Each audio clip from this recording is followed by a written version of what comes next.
G'day folks, ZiggyD here. Welcome back for some more Path of Exile, Legacy of Phrecia. I'm happy to report that idols are proving to be quite impactful and strong, and when you fill up that idol board for the first time when you first get to Endgame, it is kind of fun to see just how crazy your low-level maps get. I've never played such full low-level maps right from the very beginning. It doesn't take very long to fill up an idol board, and you just end up with maps, like tier 1 maps, that are just full of everything. You've got like every league mechanic in the game active at the same time. So it's a bit of fun for a while, but then you will run into the situation where you quickly realize that, oh hey, I'm doing a bunch of mechanics here that aren't juiced. They aren't pushed in any way or scaled in terms of their rewards. So you get maps that are full of lots of time-wasting activities, basically. So while it is a bit of fun, you do very quickly need to start thinking a bit more seriously about your idols. And I have heard reports of people just kind of going with the random idols, and some people get lucky and their strategies kind of work. They make some profits, they progress through their atlas okay, but a lot of other people do find themselves not really making much currency, getting sidetracked by all these kind of time-wasting mechanics, and not getting map drops, getting stuck, or not progressing through their atlas very smoothly. Since we don't have that atlas tree to be able to go for a reliable atlas progression strategy, which is what most people do these days, you have to actually put a little bit of effort into your idols, and the idol system, while very powerful, and you can make this very good and very fun, and it is a bit of effort to get through to actually get those idols sorted. As predicted, you know, managing your own random collection of self-found idols is going to take some serious work, and trading for them is quite a lot easier, but still does take a bit of setup, both to identify what things you want, what strategy you want to play, and what modifiers you want to look for on those idols. But I want to try and make that a bit easier so that you can jump into some fun strategies, get your atlas progression done, and that's where we're starting here today.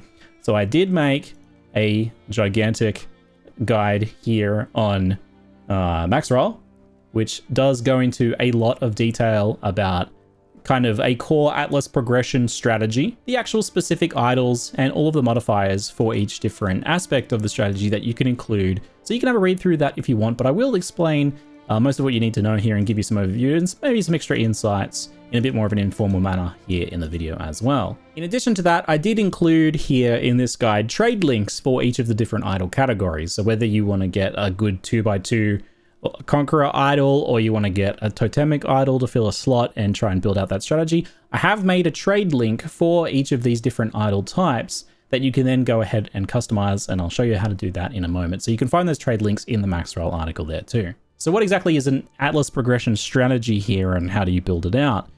So we'll want to jump into some nice farming strategies, our favorite league mechanics, and min-max them and push them so that they give us tons of rewards, we make tons of currency, and we can build ridiculous builds and get crazy gear. That's what it's all about. But a lot of the power that we can put towards those strategies to make them more profitable, to make them more fun, is locked. We need to complete maps, we need to kill various bosses, and progress to higher tier maps. And indeed, a lot of strategies are going to be better if you're able to do them in red maps. And at the same time, you want to be getting things like Betrayal Craft unlocks and experience for your character as you progress, so that your character is nice high level, you hit level 90, you get a big strategy going, you've unlocked all of your extra idol board slots and things like that. So normally we are unlocking those passives, but here now we're unlocking these idol board slots. That's the predominant kind of major part of the unlocks here. And while like just unlocking one slot for defeating the Shaper may not seem like a big deal, even the one slot idols do have a pretty large impact, and certainly when you add them together and can fit another, you know, major idol in, for example, like when you unlock these 4 slots here, then that means you can actually fit another 2x2 in. By default at the start, you can only fit 2 of these Conqueror idols in, and these things have some huge modifiers on them.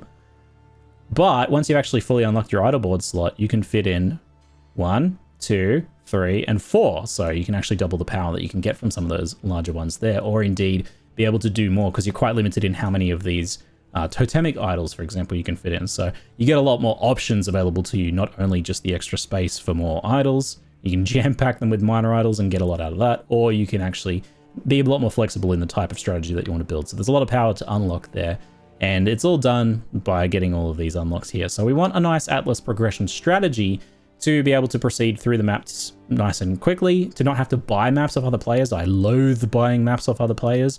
I want to be able to find and complete all of the maps myself.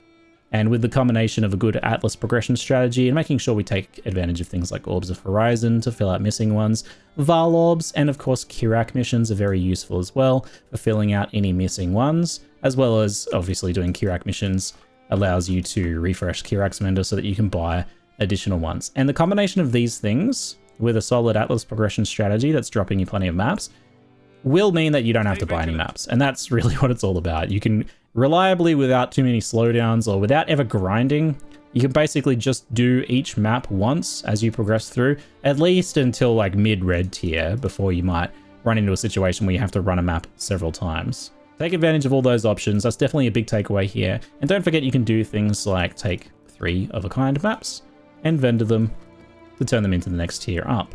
Later on, when you get to red tier maps and you start to acquire more things like Harbinger Orbs as well, you can use these to progress those maps up as well. And Val Orbs will occasionally give you +1 tier on your maps too. So all of these things combined can allow you to really fill those map slots out. And then some of the modifiers that we'll get on the idols in particular, for example, chance to drop an additional connected map, those ones really help with filling out the slots, because then if you have any kind of like resilient maps that you want to try and get the ones that you're missing, then you can say, oh, I'm really trying to get this leyline map. Then doing Toxic Sewer, those modifiers will make it so that you're pretty much guaranteed to get this map very soon. The other half of an Atlas progression strategy, though, is not just the map drops themselves, so you definitely want to be boosting that, and that's why we have various modifiers here that boost those things. The other half is about making you progress faster, be more powerful, and make that experience a lot more fun. So that's giving yourself various buffs. I really like adding in things like shrines and sulfite intoxication. So shrines obviously give you buffs like acceleration shrines that make you run fast and clear fast, and those stacked up with increased duration and increased effect, as well as the chance like getting an additional shrine effect whenever you click a shrine. Things like that are very fun and make mapping and progressing through even like low tier maps so much more fun. And you can actually get those effects enabled way sooner than you could have in the passive tree now with these idols as well, as long as you have a few chaos to throw towards them. And then the sulfide piles, the sulfide intoxication allows you to get more damage, resistances, and movement speed per stack of the sulfide intoxication whenever you click the sulfide piles. We don't even care about delving. I'm never going to delve. We just click these to get the buffs, and later on also we can use them to get some Azerite just as some extra bonus profit. A fun fact here is that you can now scale the bonuses from the sulfide intoxication. So you can see this noble idol here as you gain increased movement speed per stack of sulfide intoxication. So you can actually equip multiple of those if you want to. I had several of those running before. I've just swapped some of them out recently so that I could run an extra Conqueror idol. But it's pretty nice having, you know, an extra 20, 30, 40 movement speed in your maps, in addition to an acceleration shrine and an echoing shrine and a bunch of shrines to make you tankier. Those things are very nice. Then the third part of a nice Atlas progression strategy is that we be making good currency along the way, because we're going to be upgrading our character. We want more funds to buy better idols, and we want funds to bankroll, you know, whatever future farming strategy that we want to transition into down the line once we reach our objectives. So to do that, we want to pair the types of strategies that we do with the fact that we are trying to blast through maps as quickly as possible. We just want to go in the map, go kill the boss, and then leave, right? And we want to do that within like a couple minutes. So we want to do things, we want to put things in the map that don't add too much extra time, or that scale effectively with number of maps completed rather than map juice. So some mechanics require you to really like juice the map to get the most out of them. Things like Beyond, for example, they really scale by adding like a ton of mechanics into one map and spending more time in one map. And indeed, sometimes things like Delirium, but we can use Delirium here in this strategy as well. Things like essences, for example, if you're putting 2 essence monsters in every map, the more maps you do, the more essences you get, right? So that's the idea here. We add things like that don't slow us down too much or at all. Strong boxes don't slow you down at all, really. They provide extra monsters to kill, making all of your maps more rewarding. So those are a natural choice. Essences, like I said, unless you juice them too far, you'd have to be a little bit careful with essences. They can quickly become uber bosses, but essences are phenomenal for map rushing effectively, and a lot of even endgame strategies will use essences as a way to supplement income, because if you're doing some sort of like, let's say you're farming Conqueror map drops from killing bosses really quickly, then putting some essences in your maps as well, as long as you have like the kind of idle slots or passive points to do that, then you're effectively increasing your profits there without really necessarily adding too much time as long as you kill those monsters fairly quickly. So you want to be a little careful with the essences though. You don't want to juice them up too much if you don't feel like you're ready. If you have good single targets or are doing kind of lower tier maps, then you can go kind of nuts on them. Otherwise, you can take it a little bit easy and not invest too much in it, but still get yourself a few extra chaos a map effectively just from these random essences that you pick up. A similar example here, something that's just free money, is Smuggler's Caches. So you can add Smuggler's Caches to your maps, you can increase the number of coins they drop, you can increase the blueprints and contracts that they drop. Selling contracts and blueprints is a bit of effort. It does take a little bit of like learning to figure out which ones of those people are looking for. And indeed, if you really want to make currency from those, you want to sell them in bulk, which is not something I like to do all that much. I like to sell things through the currency exchange or just regular trade site. And occasionally I do sell contracts and blueprints just by putting them in a tab. And often people will be like, I want to buy, all of the ones you've got like this. And then I'll sell those. But the coins themselves, even if you don't do the contracts and blueprints, the coins themselves, you get an extra chaos or two per map. I mentioned Delirium, and Delirium can make your maps quite a bit more substantial. But it benefits a lot from just this idea of speed clearing maps. And the good thing is, if you're not really like investing a lot into these maps, you're just blasting them. The idea behind Delirium and kind of like a quick map clear strategy is you just clear your way through the map quickly, like normal. You activate your mirror, you get several reward tiers, and then you like either kill the boss if it's easy to kill for you with the Delirium, or you end the Delirium and you get 5 to 10 Simulacrum splinters. Those all add up. And then you eventually sell a Simulacrum down the line. And you get the occasional cluster jewels that are worth 5, 10, 20 chaos, and with occasionally a lot more.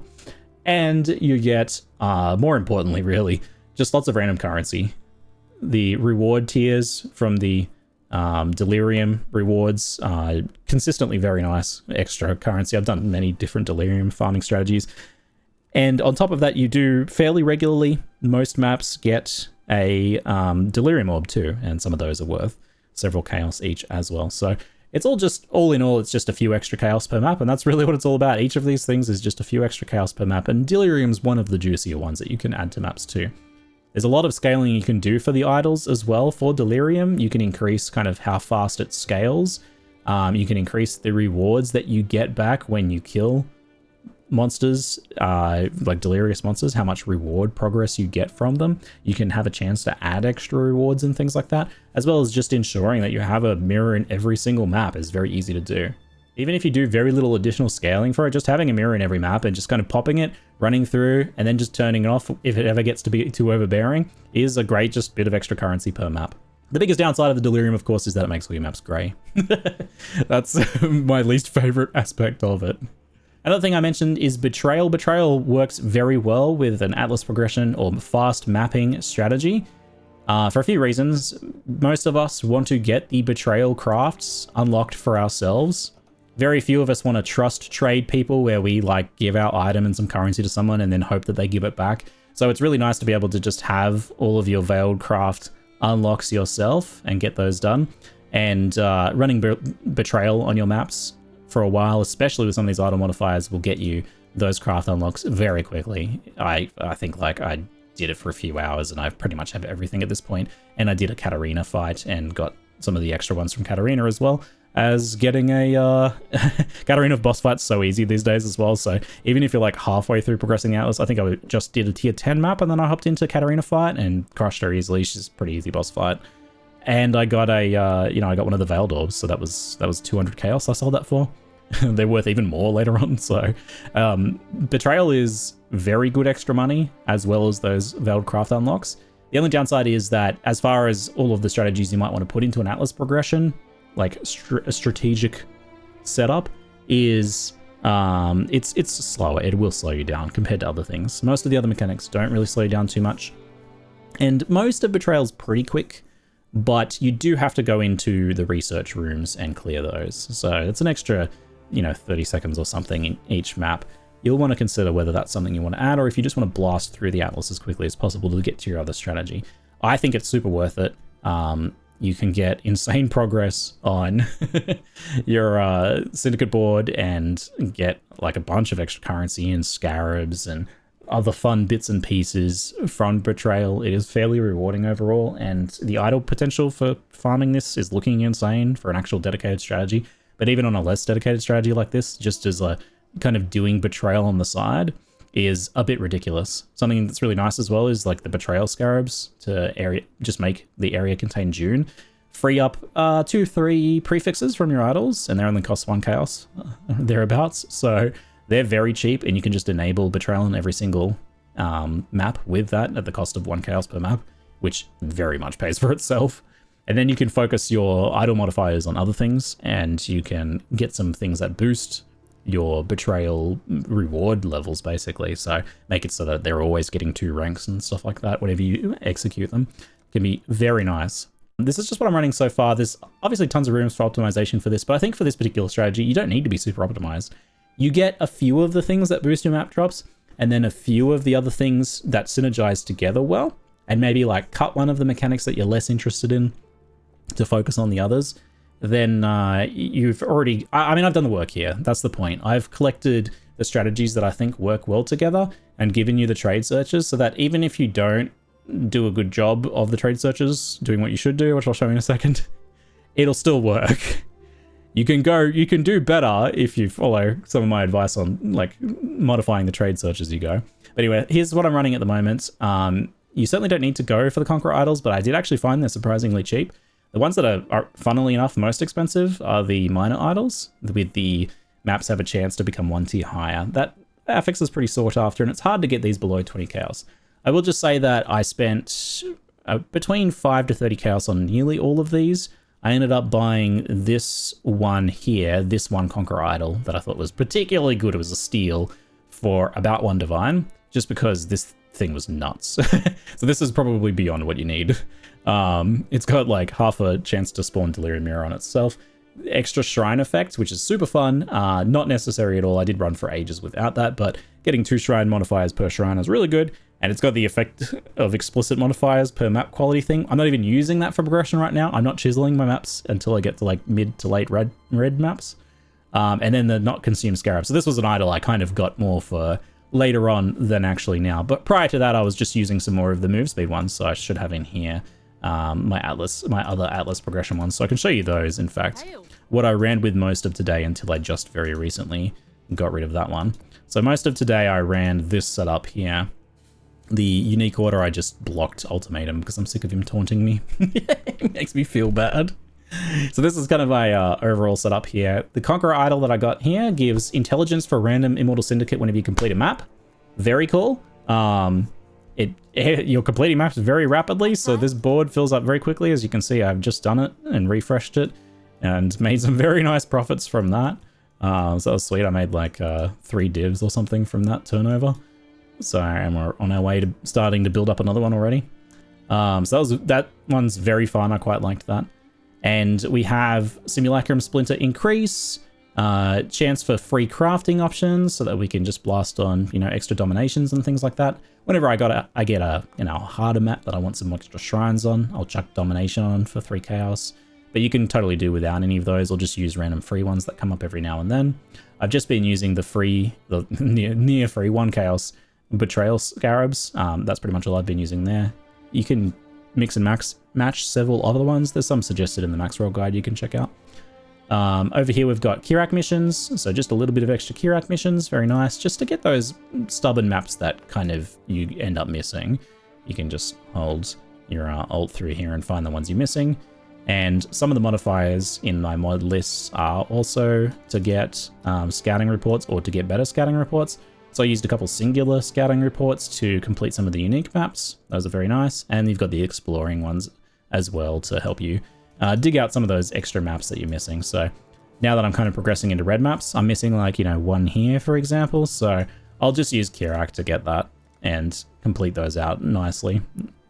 Generally is pretty good strategy and had pretty smooth progress there. Haven't had to redo any maps so far. New map each time. So that's great. No grinding needed. That's good. Haven't purchased a single map. Looking very good, and I anticipate it'll be just as smooth, if not smoother, than last league, which was super smooth using the Atlas tree. But I did have to put the work into actually figuring out the idols here, but I've done that for you. That's the idea. So on these larger ones, you can get contains an additional shrine, guaranteed. And I made a note in the Maxroll guide, but these ones that say you contain an additional shrine, you can stack these. The ones that say % chance for an additional shrine, or for example, let's say, where's an example here for us? 38% chance to contain an additional imprisoned monster.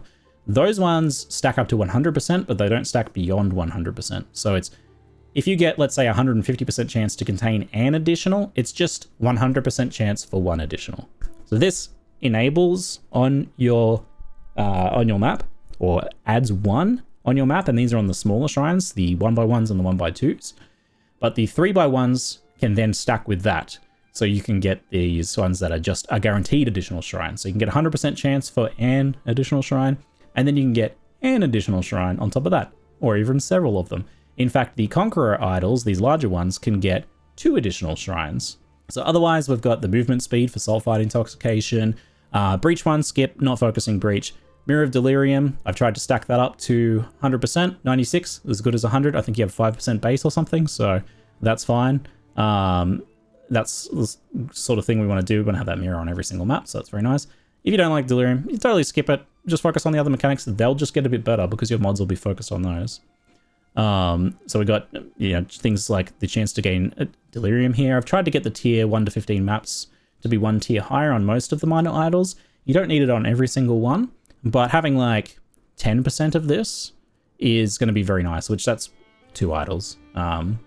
So that makes those map drops quite a bit juicier. Otherwise, we have additional essences as much as possible, and chance for there to be additional essences on monsters that have essences. I did get some of the what are they, corrupted remnants on them as well, which I don't mind having those on there, but you can kind of skip that one as well if you want.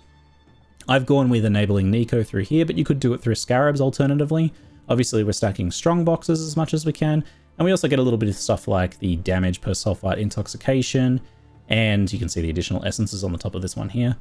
And over here we've got stuff like, this one I quite like, its final map boss has an additional connected map and chance to drop an additional Scarab as well. And then there's, you can see some of that Delirium scaling there with the 48% faster distance scaling. That can make it so that some of the really long maps, they get a bit too tanky right at the end as you get to 100% Delirium. You just end the Delirium and continue and finish the map. So there's a bit of an overview of my idols there, but more importantly really is how you're going to find your own idols via the trades here. So I have one trade of each of them, and what you want to do is open up one of those links and then think about, is there any of the things that you really don't want to do? So maybe you don't want to do Delirium, or maybe you plan on using Betrayal Scarabs. So if you plan on using Betrayal Scarabs, come in here and uncheck June. Or if you plan on using Sulfite Scarabs, uncheck Nico.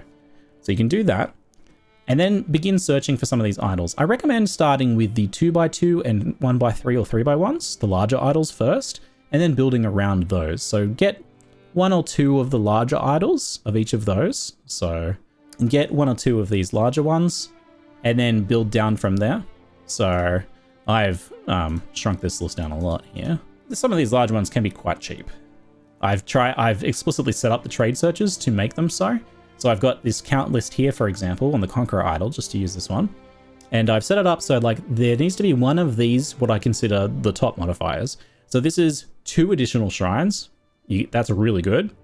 We definitely want that. Quantity of maps, free craft, maps have double progress for the various different other unlocks. So in addition to getting maps, you know, we want to make Maven progress faster. We want to make Eater and Exarch progress faster as well. So I've got some of those on there. So any one of these, and if you think some of these are more important and you want to not get the other ones, just uncheck the ones you don't want. So if you're like, for example, I don't care too much about the Maven stuff, you can just uncheck that. Maybe you've already completed your Mavens. And then we've got a count of 4 down here, and this actually includes these modifiers as well. So it'll be 4 including these, but the kind of search is much less strict here. So these ones that for 2 additional shrines, the Conquerors can actually roll 1 or 2 additional shrines. So in here, we've got additional shrines, but it's a minimum of 1. If it doesn't come up in here, it might come up in here as just 1 additional shrine. So by doing this, I've been able to create a fairly refined search still, while still allowing for some pretty cheap and powerful idols. And you can tailor that as you need. You want to kind of just keep an eye on, have a bit of an idea of what you're building up. So when you get to 100% Delirium, or when you get 100% chance to add like a strong box or something like that, you want to stop getting that modifier, right? because getting any more of these things that don't stack, like for example, when Nico's on your map, he's there. Your map contains Nico, right? 100%? Map contains Nico. There's no point getting more chance to contain Nico. We don't need any more beyond that. So when that happens, as you're going down, so let's say you've got down to your 2x1s and your 1x1s, you uncheck those ones that you don't need anymore. So you say, okay, I've actually already got, it's basically guaranteed now that my map has that strongbox. I have 100% or I have like 90%, that's good enough. I'll uncheck that so that now when I search these idols, and you can indeed put in a budget limit too. And so this is for under 40C. Again, these ones can be the more expensive ones. But as you can see, there's a nice 10C one here for sulfite veins contain azurite. I didn't mention that, but each time you click those sulfite veins, if you've got these modifiers, which I have a couple of, you will just kind of make free passive income. I got some splinters here. The Delirium boss one's kind of meh, but Mirror of Delirium, this one, and the azurite, that's a pretty good little idol there for 15C. But once we get that azurite, if you don't know what that's for, we can actually just purchase items directly from Nico, and we can just buy these and sell them. So I can just go ahead and buy which. I'd probably want to check which ones are more valuable. It looks like the primitives or the powerfuls are probably the go. I think price wise, we do the primitives. So we just buy a bunch of these guys. This is just from my recent mapping. I can just buy as many of those as I can, and then take those and sell them on the currency exchange for some kind of free extra cash there. At no extra cost of time, except for the actual trading here.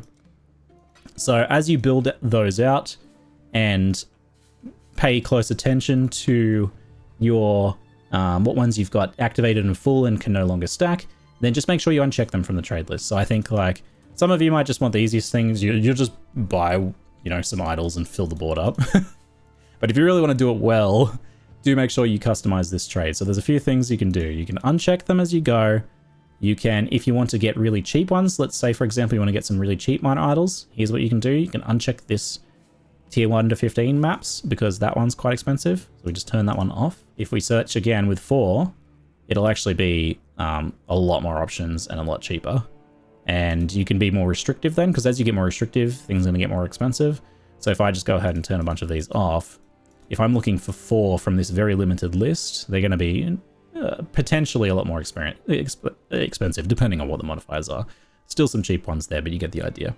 So you can start to refine those more. Alternative is if say that you really do want this mod, do remember that you can change the count. So if we have all of these things on, or maybe just the ones turned off that we don't need, if we turn this down to a count of 3 over here, what will happen now is it'll search for this plus 2 more from this list. So if I do a search now with my 40 chaos limit, I get a few more options because now I can have one other random modifier that isn't from our list of modifiers, right?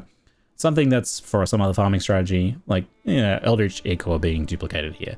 That's not on my list. It's fine. It might still give me some stuff, but I can just ignore it and just get the stuff that I want for much cheaper. So hopefully this helps you obtain some of your idols, fill out your atlas, have a much more fun time progressing, and see a bit more of the potential fun of this idol system here that is kind of hidden beyond the very expected and predicted issues of accessibility. The fact that, you know, it's a fair bit of work. Because, like, it's more powerful than the Atlas tree, more customizable than the Atlas tree in some ways, but just far less deterministic, far less accessible. Takes a lot more effort, so hopefully I can cut through some of that effort for you so that you can enjoy it instead of maybe like crashing out because it's not that fun to try and figure out.